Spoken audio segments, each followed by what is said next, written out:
My disappointment is watching teams like France with players like Mbappe and wondering why we rave on about players. And I know that they're good players. I know they're good players. I know that Foden is a good player and Saka's a good player. But no one in our team seems to be able to beat a player.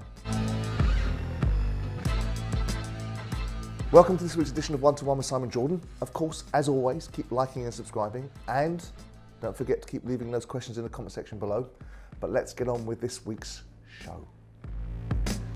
Well, I think you can say that the media's approach to anything to do with England and anything to do with people that succeed or don't succeed in this country is about feast and famine. We go from something that's brilliant to something that's useless within microseconds. So I don't find the media's reaction frustrating because I think to some extent they're an utter irrelevance. They're just reflecting background noise. I think what I find frustrating, of course, like we all do, is opportunities being missed. This was a World Cup that we could have won. The French weren't a great side. I think we built them up more in our minds than they were in reality. And I think ultimately, an if, and or but seems to be the stable diet when we go into tournaments. You know, when you've got teams being knocked out left, right and centre, samba dancing Brazil being slung out in their ear, and opportunities for this England team to overcome, for the first time in Gareth Southgate's tenure, a side that on paper we might not be favourites to beat, opportunities have to be taken and penalties have to be scored, and highly paid footballers, irrespective of the pressure, this is what they get paid for. This is the moment in time where cometh the hour, cometh the man. And I don't want to wax all lyrical about it, but I do think Harry Kane, if he spent less time playing in the middle of the park and maybe more up top, might have been more effective in this tournament. And this maybe sounds cruel, and I'm not looking to pick out Harry Kane, but if you've got a penalty to stay in a game, and let's be clear, it wasn't a penalty to win a game, it was a penalty to stay in the game. So we didn't necessarily not give ourselves an outcome because Harry Kane, an outcome of victory, because Harry Kane missed that penalty, but we took ourselves away from an opportunity. So the media and their noise, and the background noise before the tournament about Southgate and the Euro Nations, and then the background noise during the tournaments, and then the background noise before the ITV build-up of the game, which was all the negative headlines that they themselves had written, as if they had written them, as if people were reporting something they hadn't done themselves about Southgate this, Southgate that. Well, so they built him up to be some saint. He's an England manager that's presided over a period of time where he started with very little expectation.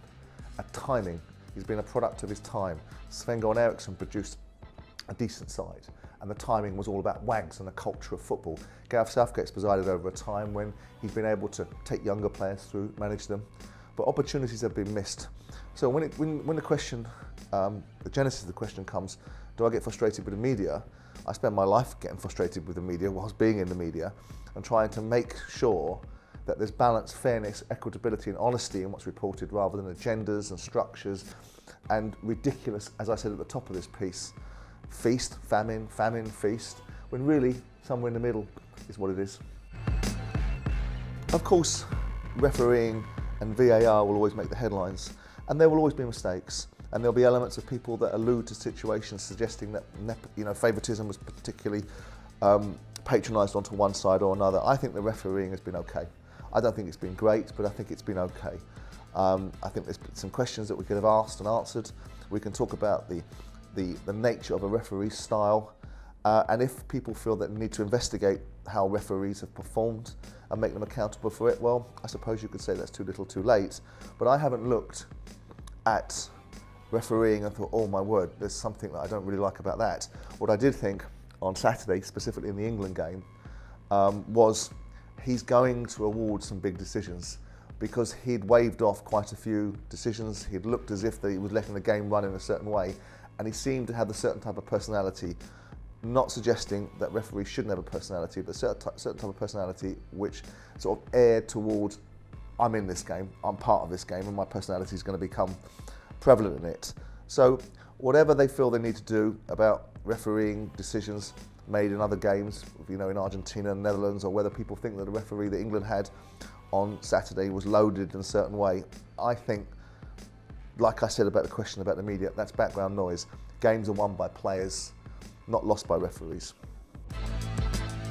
I have been underwhelmed. I know people are going to say that I'm a miserable sod and I should be a little bit more brighter about things, but I find it very difficult to find enthusiasm in suggesting that people that have done their jobs in beating sides that we should beat should subsequently be lauded and applauded. I don't think anyone should be lauded and applauded for the Iran game because the Iranians were rubbish.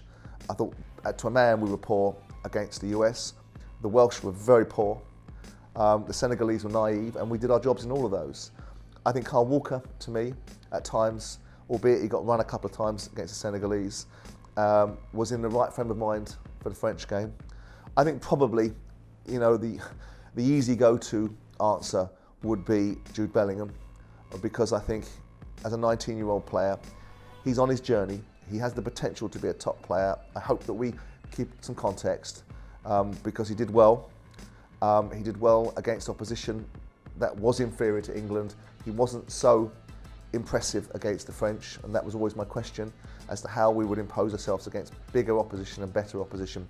But I think if you're going to take it away and look at it, you're probably going to say Jude Bellingham, because I think what you have, you're on the cusp of a player that could perform at the very top level. My disappointment is watching teams like France with players like Mbappe and wondering why we rave on about players. And I know that they're good players. I know they're good players. I know that Foden is a good player and Saka's a good player.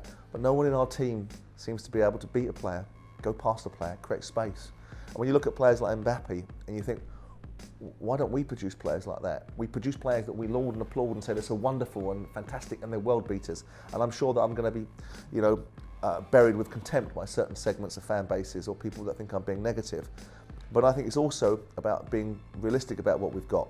But to answer the question, I think Jude Bellingham, for the manner in which he operated in certain games, the way he started the Iranian game, which was confident, came and got the ball off the back four and was wanting to impose himself upon the game, some of the legs and ability, and of course the performance against the Senegalese when the goals and the manner in which England turned Senegal over in transition was ostensibly down to Jude Bellingham. So I would say Jude Bellingham. Well, I think as far as intrigue and shocks and underlying narratives, this has to be right up there with any of them. Probably going back to, you know, Italia 90, when we saw the launch of football probably change after that tournament, for domestic football certainly, with the advent of the Premier League. I think if you're seeing teams like Germany being taken apart and being booted out at group stage, you're seeing samba dancing Brazil ridicule South Korea and then finding themselves booted out in the next round. You're seeing, you know, African teams like Morocco coming through and sort of looking like a Greece of this tournament.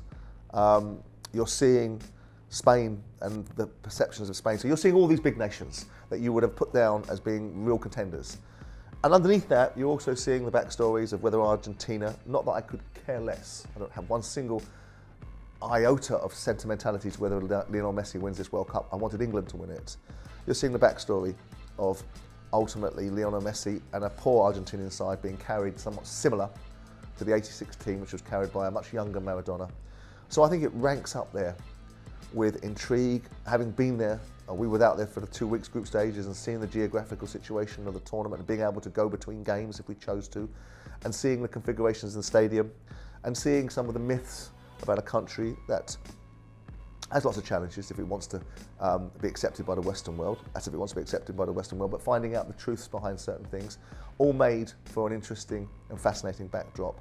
Seeing a media that was, albeit feast and famine, as I've said in previous answers to questions, it wasn't so frenzied, it wasn't so frenetic, it wasn't so hysterical media that we had this time. So the whole balance of the tournament, and maybe that's because I was away from the English press for 2.5 weeks in Qatar, watching it from the inside out.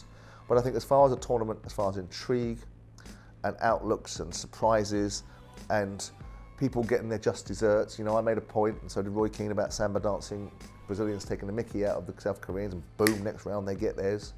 So, you know, it's one of those where, and, you know, Ronaldo probably getting precisely what he deserved for his wine-a-thon at Manchester United. So all of those underlying narratives have made it an intriguing tournament. You still come away, if you're an Englishman, you still come away with an unerring feeling of disappointment because, again, the opportunity was in our hands. Right, that's it for this week's edition of One to One with Simon Jordan, of course. Now, let me know your view on our media's response to the World Cup, certain refereeing controversies, and of course, who might have been your view as England's standout player. Of course, keep liking and subscribing, as I said at the top of the show. Keep leaving those brilliant questions in the comment section below, and I shall look forward to seeing you next week.